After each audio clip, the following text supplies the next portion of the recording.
So, Jeff, the place I want to keep starting with these conversations I've been having is with something so basic that it easily gets missed. It's kind of obsessed me all my life, which is I'm having this experience. You're having this experience. We're both getting older.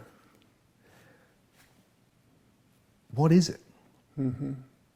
You know, this strange thing we're in. Mm-hmm. It's astonishing. And it's good to remember that, because we get in our grooves and, we just take it all for granted. But, I always love, Ken would talk about the first philosophical question is why is there something instead of nothing? Yeah. Let's just pause there. Yeah. And then that's something, and we have an idea, actually. Science gives us an idea of how it came to be, sort of, in the sense that 13.8 billion years ago, nothing blew into something and has been complexifying, differentiating, and integrating ever since, until it winds up with you and me having this conversation here right now. I know. Isn't that, we're an echo of the Big Bang. Just to what I love about that vision you've just laid out is it's like there's a lovely line I came across with Brian Swim, the cosmologist, saying, what we've learned is if you take hydrogen and you wait long enough, it learns to sing opera. Exactly. What I love about that vision is you get, we are that. Yeah. Having reached this. Yeah. A big mess of hydrogen has turned into us. Yeah. And then you're like, why? Yeah. And of course, there's sort of two questions that human beings are always asking in every culture and time, and that is, who am I and what am I doing here? Yes, basically. That's it. And science gives us, an answer in a sense to the first, in that we can sort of trace our lineage back to that big mess of hydrogen. But the second one, which religions have always sought to answer, aren't really answered by modernity and scientific, knowledge. Why are we here? And so, people get sort of stuck there. They're long past being able to go back to a mythic or magical spiritual world. And so they're left on a, rock hurtling through space. And why, I don't know.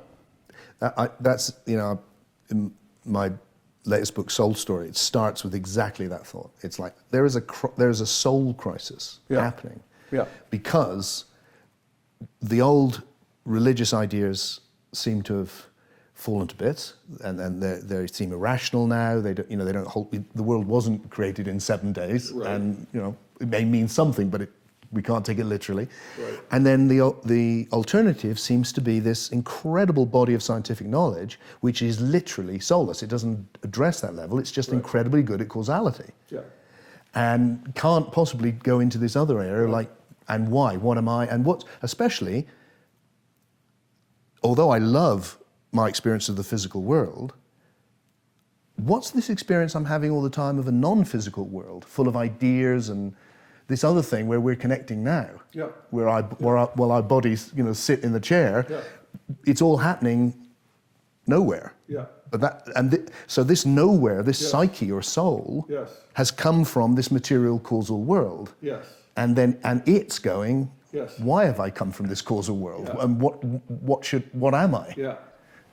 Well, maybe it did, and maybe it's sort of the continued reality of what was happening before the Big Bang. Okay. I don't know what that is necessarily, but if we're talking about consciousness and the materiality of the interior world and consciousness, it's not there. Scientism and scientific materialism would tell us that it's just a sort of a function of the neural synapses of our brain. Yeah. But it may be more than that. It may be that there's just a dimension of reality that is consciousness, for lack of a better word, and we're more receivers for that than we are generators of that. And maybe we're both. I don't know. But it's an awesome mystery. and worthy for a lot of contemplation. So one of the ideas which I've played with, firstly, I started finding it necessary to take this word consciousness and really push it, because I find that we use it in different ways, and they often mean different things. Yeah. It's like there's consciousness where it refers to all experience. There's all this conscious experience I'm having, and that gets called consciousness. But there's also unconscious experience. Like I'm not aware of what's behind me, but now I am because I'm thinking about it.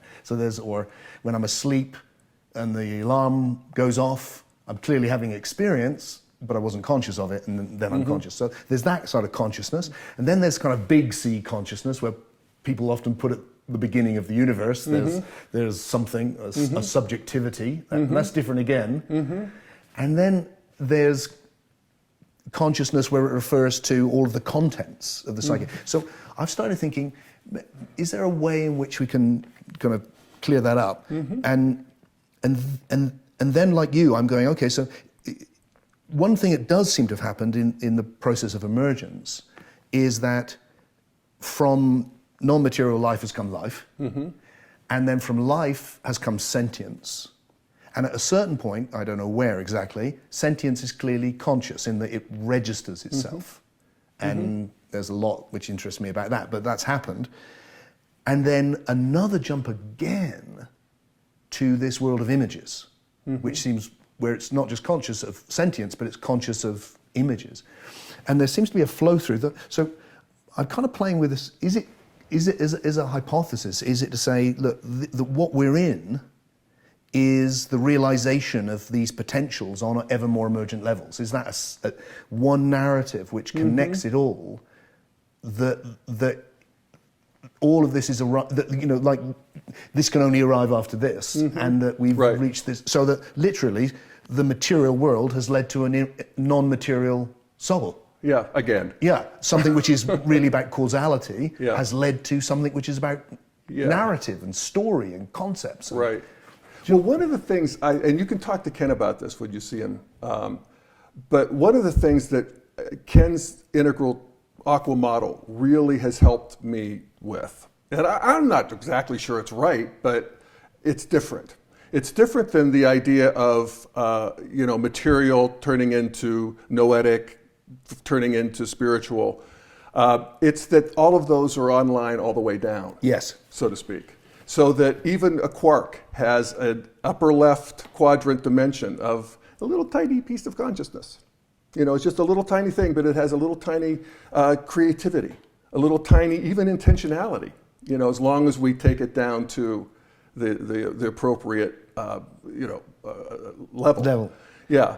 And that always sort of made sense to me. I like that too. That it's conscious all the way up. So I guess I've ended up, because my own ideas keep moving, I've ended up feeling like, not sure I want to use the word conscious for that. Yeah, I know. And I've started to use... And Ken does it. He doesn't? I'm being fast and loose here. And it's like the panpsychism idea, where they say it's all got soul. It feels like, not sure it has all got soul. Yeah. So what's the thing it's all got? Right. So the thing I've been trying out is to say, it's what arises straight away with emergence is individuation. Things become individual things in time. And each thing which you can say is an individual, Ken may you call it a holon, I tend to think of it as a time stream because I see it as moving, as everything is process, but it's the same thing. Has got by definition then, it has a relationship with everything else, and everything, even a hydrogen atom, is relating in some way to the whole, which means that right away there's subjectivity and objectivity. And the subjectivity is that individual thing's relationship to the whole, and the whole is the objectivity. So that what's happening with the evolutionary process is a movement of subjectivity and objectivity in tandem, because it's a fundamental schism which allows anything to be. Yeah, exactly. And then that subjectivity and objectivity will start as electrochemical relationships, will become sentient relationships, will become conceptual relationships as it comes through. Yeah. And so, like you've said, what I love about that is this is something integral to the nature of what existence is, which is flowering onto these other levels. Right. Yeah, and there's there's an interesting sort of relationship as we look at human development that is often cited in integral thinking. And that is that one of the engines of evolution, particularly of consciousness evolution or cultural evolution, is the evolution of a human being through the stages of development, is that at each stage, the object or the subject becomes a new object of a higher subject. That's really interesting. Say some more about that. So one of the engines of evolution is that, so I'm Jeff. I know who I am, and I have this subjectivity. The more I look at Jeff, and then through meditation, or sometimes it's just spontaneous awakening or whatever, and I start seeing Jeff as an object. I can see his behaviors, I can see the mind stream, I can see all of the things that are going on, and I can see them as objects now. These are new objects in my bigger subject. And so that's the nature of evolution. We just get a bigger and bigger subject that includes more and more. I love that. I do too. I love that, because I would see that, this is exactly the same, I'm just going to say it back to you really, but I would see it like that. So one of the things in the way I've started to think is that it often seems like people assume that the subjectivity of the body is the psyche. And I don't see it like that anymore. I see the subjectivity of the body as sentience. Okay. And then there's this other level which has its own objectivity and subjectivity. And the subjectivity is imagination and images, and the objectivity is also imagination and images, and we're sharing that objectivity on that level now through speech. So that there I go, okay, so the eye of the body is I can get into that, and it seems to be centered in my head because that's where I look out of, and it's visceral, and it's a particular place. It's fixed. I can't, it's like here I am. That's it. And then I come out into the soul, into the psyche, and like you say, that's now an object. That's like, here the I is Tim, and it's the ego, if you like, where it's and it's full of my story. And that's a bigger thing, and it has a relationship with this body, which is sentient, and it's up there thinking thoughts, and it's going off having dreams and doing all sorts of stuff. And that's where I feel like most of us are located now. And then there's another jump that happens with awakening, where suddenly there's this deep, formless being, where I'm in the same relationship with Tim that Tim is in relationship with the body. Like you said, it's like, oh, now I'm looking at Tim, and what am I? I'm something which has no qualities other than being. Yeah. And suddenly I'm the being of everything. Right on, yeah. Hallelujah. Yeah, absolutely. Yeah.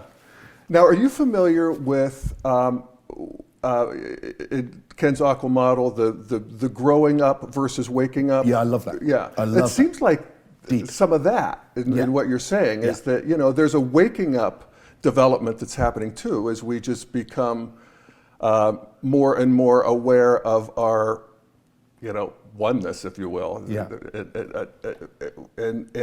And that's a spiritual, so people can have that kind of an awakening at every stage of vertical development. Yep. So if you have a mystical experience at the traditional stage of development, you might see it as a Virgin Mary visit, or or speaking from God or something like that, and we interpret it as we go. And I like that too. It's very deep because it helps. When we talk about consciousness development, and when we're looking at it all in terms of vertical development, it's like, so what do you have to say about people who had these brilliant spiritual insights back, 3,000 and 4,000 years ago? Yeah. They're as good as the spiritual insights now. Oneness is oneness then, oneness is oneness now, but we have all these vertical stages that have come online in the meantime. But so we can make that distinction, and I like that. Yeah. Yeah, I really like that too, and I'm a big fan of those simple phrases like waking up and growing up, because it really helps. Yeah. And there's a kind of principle which underlies what I do. Well, I call it paralogical thinking, rather than monological thinking, which is, and I don't know how this fits with the integral thing. I think it does, but I've never it's great I can ask you. Yeah.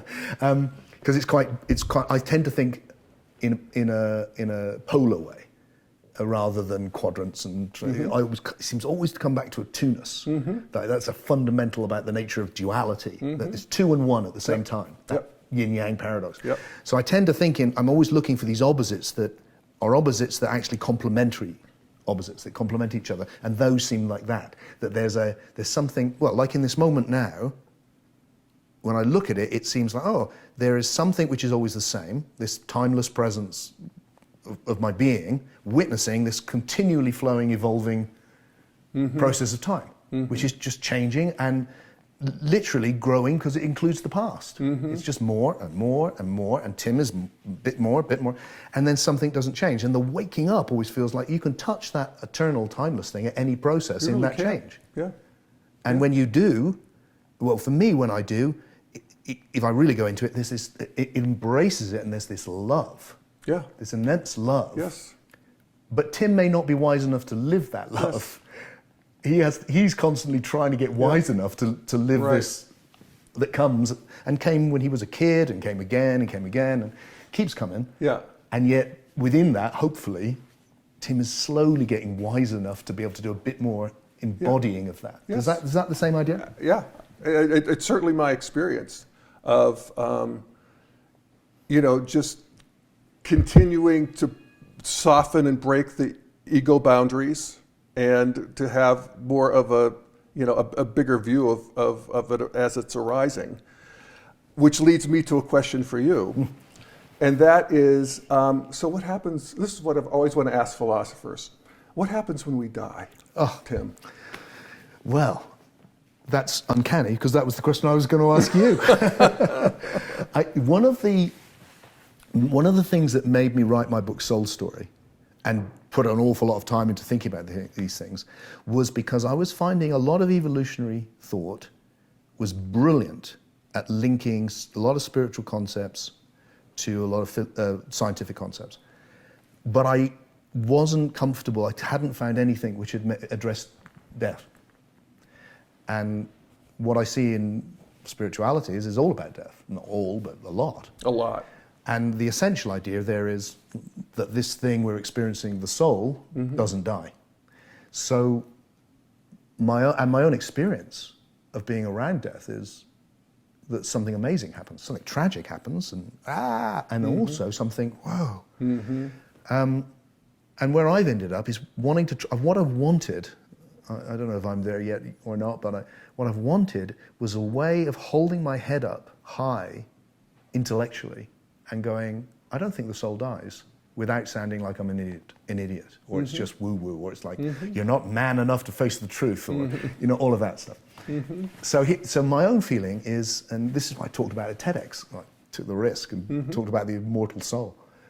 My own feeling is that what's happened is that these different levels have emerged in this emergent process, but that once we've reached that level of let me do it again. Let me say, one of the metaphors which I find helpful is this idea in physics that if you get down small enough, you need to talk about information rather than things. Because that's a great metaphor for our time, because we deal with information.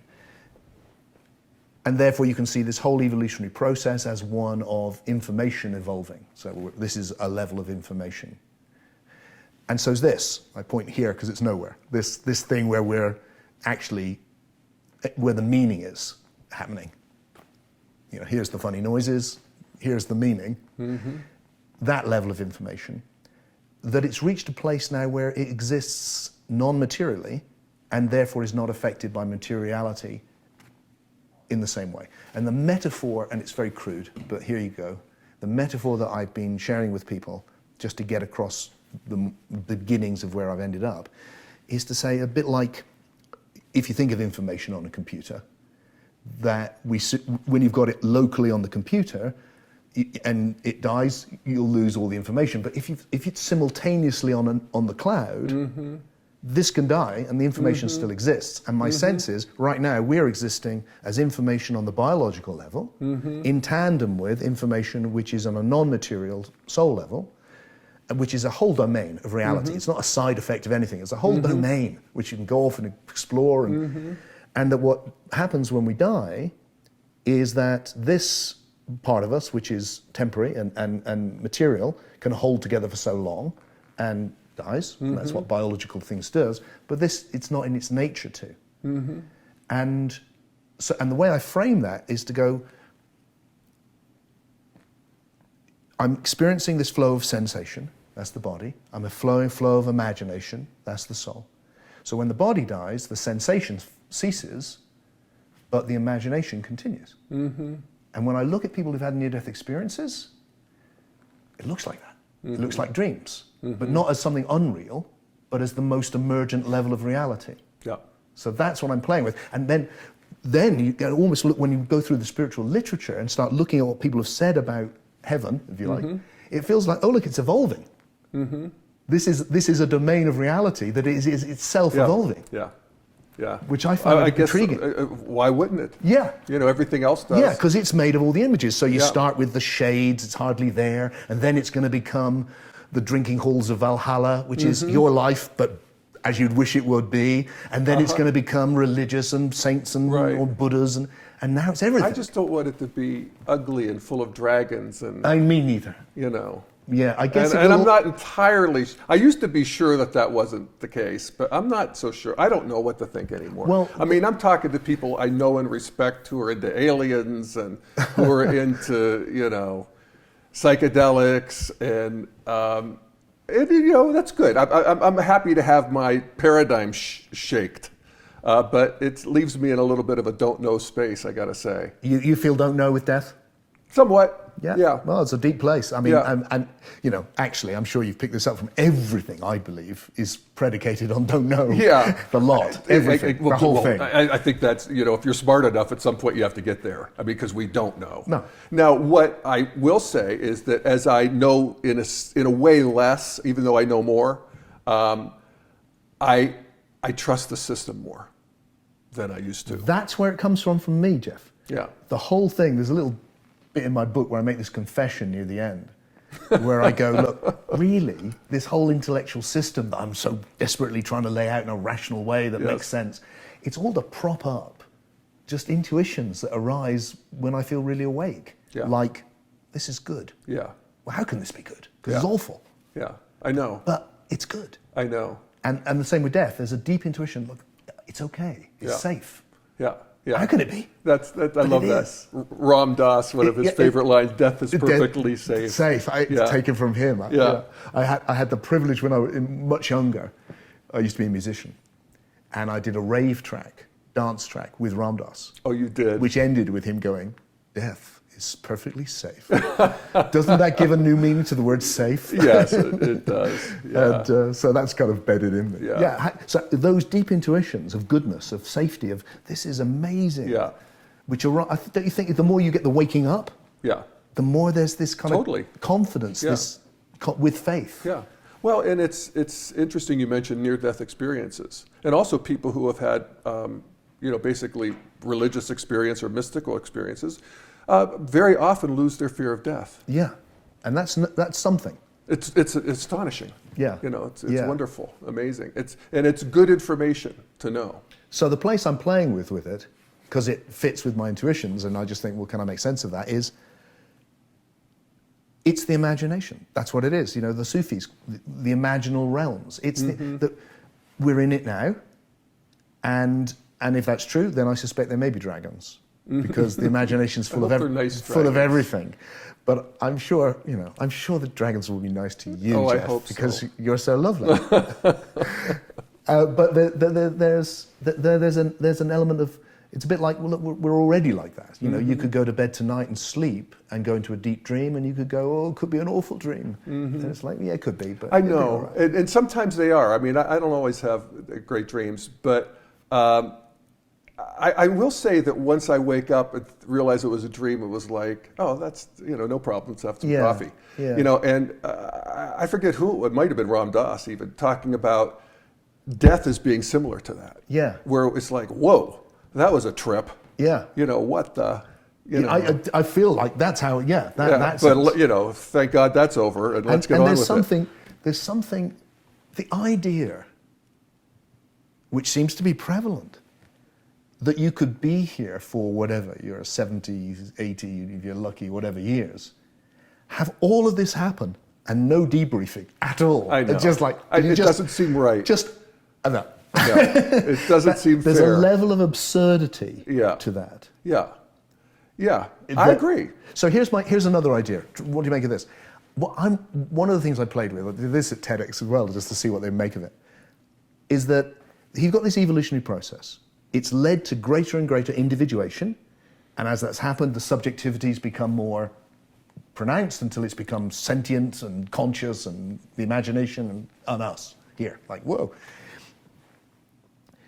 Is it that, death arises on the biological level with life, and death is absolutely essential for the evolution of species, because without it, it couldn't happen. So death is brilliant. You live, you get rid of that. Next lot, brilliant. But what if the evolution, none of that was happening before there was life. That's a particular thing that happens with the evolution of life. It didn't happen with the evolution of the chemical. Okay. That's life. There's hydrogen atoms are still here. Yeah, they're just doing their thing. Yeah. This is a new phenomena. So what if evolution evolves? Itself evolves. So it evolves into the evolution of life, and then it reaches a point where psyche emerges, this other world, and then it's no longer primarily about the evolution of species. It's now about the evolution of individuals. And death is great for the evolution of species, but it's disastrous for the evolution of individuals, which is why we go, oh, that would be so...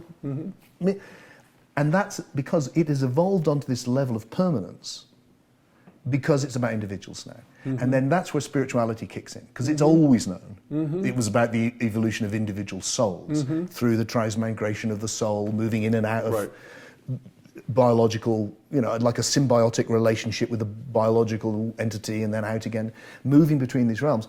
And that all of that perennial wisdom, although it needs to be updated, has been always pointing to, and we've worked our way backwards, really. We've gone, here is the evolution of souls. Yeah, that's come from the evolution of biology. Interesting. Yeah. And that's come from the evolution of the whole cosmos. Wow. Yeah. And that's one thing. No, that's fantastic. And one of the things that does is, aside from just sounding fair, after all this work, and all this trouble, that I don't just get snuffed out, but it also adds meaning. Yeah. Because all of a sudden, everything I do matters to my immortal soul. Yes. And that matters to me. Even every thought I have. Yeah. I'm not that great at controlling all of that, but at least I know, philosophically now, that if I have an immortal soul, then this all matters very deeply. Yeah. Well, there's two things which come to me from that. Is one of the things which I'm fascinated to look at is time, partly because I hear people dismissing it. It's like it's an illusion, and all. No, you can't even say the sentence "time is an illusion" without time. Right, exactly. It's like, and then when I've looked at it, and this is, I think, feeds into exactly what you just said. I feel like, we've got this analogy in English that time passes, but in a way it doesn't pass. In a way it accumulates. And there's just more of the past all the time. And the past hasn't gone anywhere. Everything that's ever happened is here. Yeah. Because this moment is predicated on everything. Yeah. The Big Bang, us getting born, learning to speak English, other people developing everything. Yeah. And so in a way, things are made of time. Everything is made of the past. Yeah. And what's happening now, which is so delightful, is everything Jeff's ever been is meeting everything Tim's ever been. Yeah. And that's our souls. We're made of that. Yeah. We can't lose that. Nothing can be lost. Yeah. Ever. Yeah. And I find that a deeply satisfying and also thought. Deeply meaningful. Yeah. So it all matters. I mean, what you're putting into that storehouse or what you're putting into that sea of history matters. Yes. So let me ask you, how are people responding to this? What are you seeing in terms of, progressive spirituality in general. You're in England. Yes. And we're here, and seeing any differences, and we're evolutionaries here. So we're seeing that there's a movement in history. Yeah. What do you see as the frothy edge there? The frothy edge. I just want to enjoy that lovely image. What a great question, Jeff. I'm seeing something is happening. I think it is smaller than I would like. But there is an increasing number of people who are looking for what I would call a rational spirituality. I mean, I live in Glastonbury, which is a center for every mad thing you can imagine. It's very colorful. I love it, but that's what it is. And I see a lot of that. But I do see this movement through. So there is what I find is that if I can be clear enough, if I can put in the work to tell the story with enough clarity for people, I find more and more people come up to me and say, actually, the thing I love the most, which is, thank you, you just said what I've been trying to think. So that means that they are also trying to... so I'm optimistic that it's happening. Mm-hmm. But smaller and slower. But smaller and slower. And I think also there's a need for... I feel like, where my particular contribution kind of fits in maybe with yours and Ken's and others, is that, what I love about the Integral is it's really integral. I mean, it's like right down to a lot of information and how you can pull this stuff together. And I admire that immensely. And then sometimes people drown in it. And then what I'm interested in is, what's the big overall story about life and death and meaning? And I'll deal with the evolution from the basics matter in a few sentences, mm-hmm. and move on so that you can get that. And that I think can work as an introduction in some way, or get that. I want to establish the simple narratives, mm-hmm. that make sense, but mm-hmm. but it's hard to do that because it has to be strong. Yeah. So you can't be pushed over. Yeah, and people have to be ready. And people have to be ready. Do you really? I mean, if somebody's... this is where Integral, in terms of the developmental piece, really, I think, helps a lot. Is that, the emergence is alive in all of us. And everybody gets to be where they are. Ken talks about that all the time. And, people who are at a traditional level and with a mythic kind of interior, yep. They get to believe myths. Yep. And they should believe myths. That's what should be happening. Now, the problem with that, of course, in the world is that those people tend to be ethnocentric, and one myth is at war with the other myth. And so we have to notice that too, But I think a lot of what's happening in terms of the edge of evolution, if you will, is cultural. I mean, as the world has become so intertwined, that we just basically can't help but bump into each other, sometimes, tragically, and also just get really interested in each other. And that there is, especially for, I would say, if we're talking about the developed world and, Britain and the States and others, that the idea that for a certain percentage of people, it's not enough anymore to have just one or the other perspective and one or the other worldview. I mean, if you think even of the States with Trump and all of what's happening there, we just have to turn and face each other in a way that we haven't before, and it's ugly. But as I often say, evolution is beautiful but not pretty. And we really do fight our way forward. And what's good about the way we fight our way forward now is that we do it, there's still people doing it with bombs and guns, but there's a vanishing point there.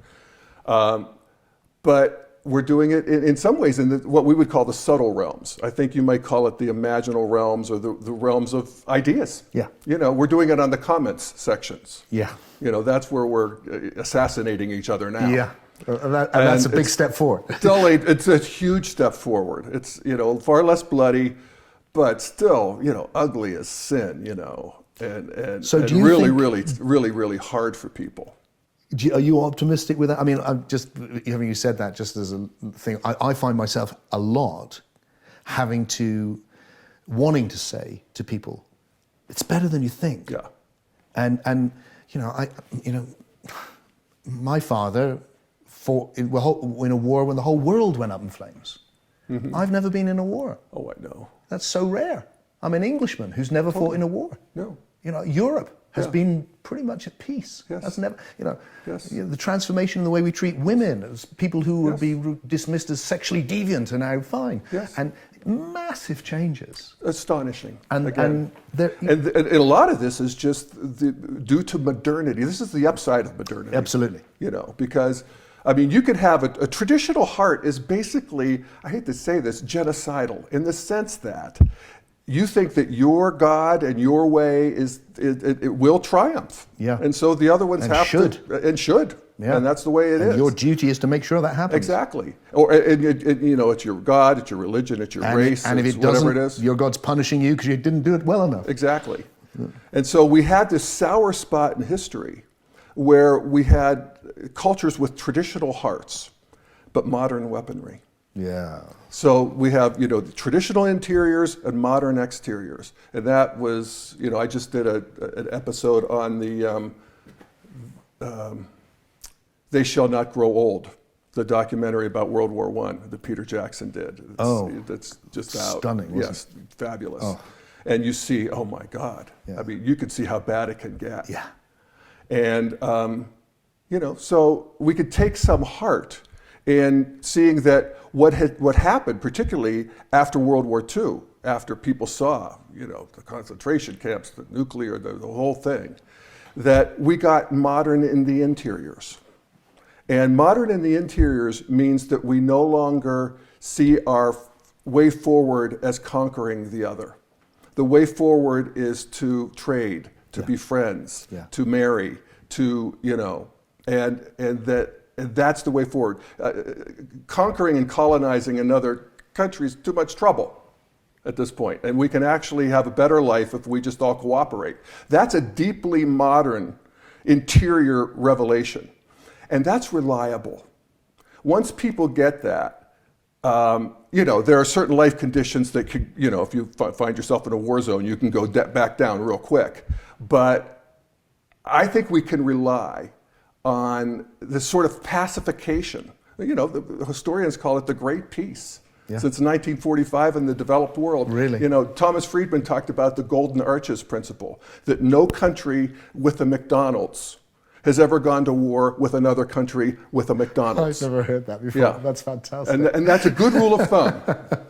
Because trade. Yeah, because, exactly. Yeah. Once the McDonald's is there, we have a pretty modern kind of thing going. And we don't fight with each other. It's crazy. And so that's also true in terms of us as individuals. Now, we fight with each other in terms of ideas because that's our new weaponry. But we're not fighting together in terms of, oppressing each other and that kind of, in that gross physical realm. So if that moves through postmodern and integral, what's the integral look like to you? What is that? What is that world going to? What could it be? Yeah. Well, the integral project, if you will, is to basically reintegrate what has been left behind, and there's a whole new emergent that comes from that. But from an integral perspective, we want to see the gifts of each of these previous stages. So the sensitivity of postmodernity, where, after, and that came online big time after World War II. Yeah. And what happens is, one way of looking at it is people all of a sudden got nice. And it mattered that you're nice. And that you're sensitive to other people, and we get really curious about our interiors and therapy and psychology and all of that good stuff comes online. And there's so much of that that's really good. Now we can see how that can become totalitarian. And we've talked about that. We talked a little bit about that earlier, but that there's a certain mean green manifestation that can, but every stage has a mean quality to it. Yeah. And so there's the stage before green, which is orange, modernity. And so that's where, the individual comes online. Mm. And my goal is not necessarily to be obedient, but to be successful and to achieve and to express myself. And I'm no longer trying to overcome the other. I'm curious about the other. It's just all of what I was talking about. Now, the downside of that is it disenchants the world. All of a sudden, everything is explained in terms of the exteriors, in terms of the matter and meat and atoms, instead of meaning and consciousness and whatever we want to call it. But that whole interiority that used to be the stuff of life before modernity, and so we don't want that. We don't want that alienation and disenchantment. We want to leave, we want the good part. And so, so we go back to traditionalism. And we can see the downside of traditionalism. It's ethnocentric, it's violent. It's not nice to women and gay people. None of them are. But what they are is they're loyal. And they take duty and discipline seriously. And they do want to be obedient. And, we may not want to be obedient to the God of the, 4,000 years ago Israelis or Jews, but we want to be obedient to sort of the rules of life, and to sit up straight. And, a lot of the stuff Peterson talks about, sit up straight with your shoulders back, that kind of stuff. And take responsibility. And that. So we want that. And then we go to the stage before that, which is what we call the red stage or the warrior stage. And of course, that's violent, and that's where the patriarchy began, and it's, one gang and one empire fighting the other, and, swords, and, it's the superhero stage in a way. But what is also great about it is it's heroic. Yeah. Yeah. And we get a sense that we're actually here to be heroes, and that we want to be powerful. Yeah. And we want to, we want to be able to cut somebody's head off if necessary, that sort of thing. So we want that juice back. Certainly. And so much of, if you look at particularly progressives, they're afraid of their juice. Yeah. We tend to marginalize these stages as we transcend them. We get sick of them is what happens, and then we move forward. But we want that. And then the stage before that, which is what we call the magenta or tribal stage, and the archaic stage before that. But this is the world of magic, where the world is alive, and we're embedded in nature, in every tree, in every fox, in every cloud, and every person that we meet has, something to tell us, and we're all here in this enchanted place. And we want to re-enchant the world in that way. So you put all of that together, and, in reality, through history, those stages or those worldviews have been at war with each other. But at the integral stage, we stop the war. We say, what's right about each one of you? And what's precious about each one of you? And what is it about each of you that, I get what's wrong with you, but what's right with you? What do you see that I don't? And that becomes the whole project, or a big project of the integral, view. And wow. Yeah. That was so beautifully described, Jeff. That was just like each one just came alive. Yes. Beautiful. Beautiful. Yes. Yeah, I completely get that. And the way that you framed it, just, and that being able to differentiate that's what I mean by the paralogical thinking, really. It's like, of course, there'll be a side where it's like, whoa, but there is something in there. And that's a beautiful insight. Yeah, and it really helps, sort of even in day-to-day life, where, we have our political enemies. And we're also aware of in some ways, the tribal thing has come back online in a new way, yes. Yeah. But the tribal is very exclusive. Yeah. It's your tribe and then it's everybody else. Yeah. And that's what we don't want. So as integralists, we want to look at the views of the people we disagree with. We want to, as best we can, get behind their eyes and see the world and realize that, people at a traditional level of development, and we're talking about centers of gravity. People are all over the place, but we have centers of gravity. But they see things differently. They receive different information, they process it differently, they come to different conclusions, and it's astonishing. We all look alike and we all grew up together, but we're actually, I always love that line from, I think it's Rilke, who talked about considering the chasms that, how does he put, hang on just a second. Considering the chasms that divide us, it's amazing that we could communicate at all. And there's something true about that with these worldviews, that we just become appreciative of, oh my God. Instead of, and one of the great things about that is we move from being critical to curious. Ooh, beautiful. Beautiful. So instead of, how could you say that? How could you say that? What would they, because I know you're not a bad person. I mean, you raised me, whatever. But how can you, and so we get curious about that. And then if we're good enough at it, we actually see what they're seeing that we're missing. Yeah. So what I'd like to do is just zoom right out, because I kind of feel like this is where what I play with and what you're embedded in are the same. Yeah. So I'm going to just zoom right out. Cool. And go, one of the narratives that I see within the whole thing, when we started off this conversation, what are we in? What is this that's happening to us? This is one of the very simple mythic motifs. I see it right back in the mythic. I see it coming through the scientific story, exactly the same. And I feel it's a key, which is that there is a movement between unconscious oneness through this conscious individuation to conscious oneness. Absolutely. And that's the big story, I see. Yep. So there's unconscious potential on everything, which will manifest as this journey of subject and object becoming more and more conscious until we're here, and then there's the opportunity to go, oh, hang on, I'm the whole universe. Yep. That's interesting. Yep. And what I love about that in terms of spirituality is that it feels like it doesn't come, whereas there's a lot of spirituality which I deal with, it seems embedded in the idea of the fall. It was all great, and then it kind of all messed up. Everybody thinks that. Yeah. And what I love about the thing which you articulate and Ken articulates and evolutionary spirituality does generally is it turns that around and goes, no, it's evolving. Yes.